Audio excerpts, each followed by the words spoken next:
생산관리 하면은 되게 어렵게 느껴지실 수도 있는데, 예를 들어서 쿠팡 같은 데도 전날에 급하게 필요한 물건들, 저는 화장품 같은 거 새벽에 시킬 때가 진짜 많거든요. 근데 또 다음날 막 금방 도착하잖아요. 그게 바로 생산관리 때문입니다. 예를 또 다른 예시를 들어서 시험, 저 같은 경우에는 데이터, 그리고 경영과학, 품질관리, 생산관리 이런 과목들 시험 준비를 할 때 막 2시간, 3시간, 2시간 이렇게 나눠서 이 정도 공부를 해야겠다라고 계획을 짜고 하는 편이거든요.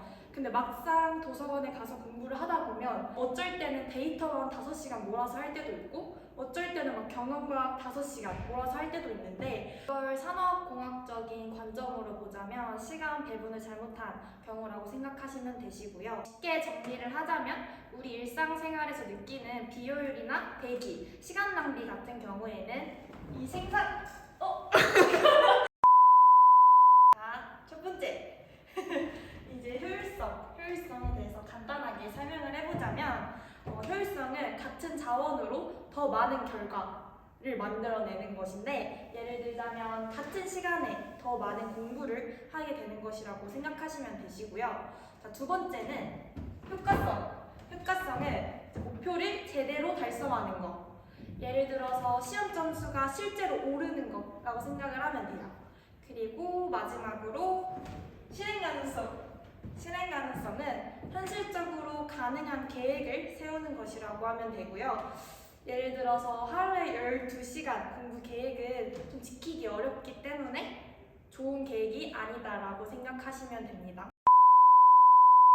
그리고 또 하나 중요한 개념은 이 시스템과 프로세스. 일단은 생산 관리는 단순히 열심히 하는 게 아니에요. 시스템을 만들고 프로세스를 설계하는 것, 그거거든요. 예를 들어서 공부를 할 때도 과목 순서, 시간 배분, 휴식 시간, 이 세 개를 전체적으로 잘 구성해야지 전체적인 결과, 시험 성적이 아주 높낮이가 달라집니다.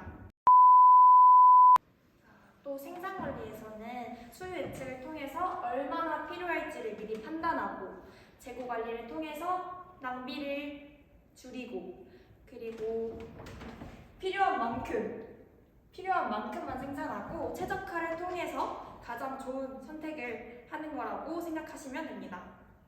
마지막으로 총 정리를 해보자면은 생산관리는 가장 큰 중요한 단어, 효율. 어떻게 하면은 시스템을 잘 설계해서 효율적으로 운영할 수 있을지를 다루는 학문이라고 정의할 수 있습니다. 자, 이제는 Q&A, 궁금한 질문들에 대한 답변을 해보도록 하겠습니다.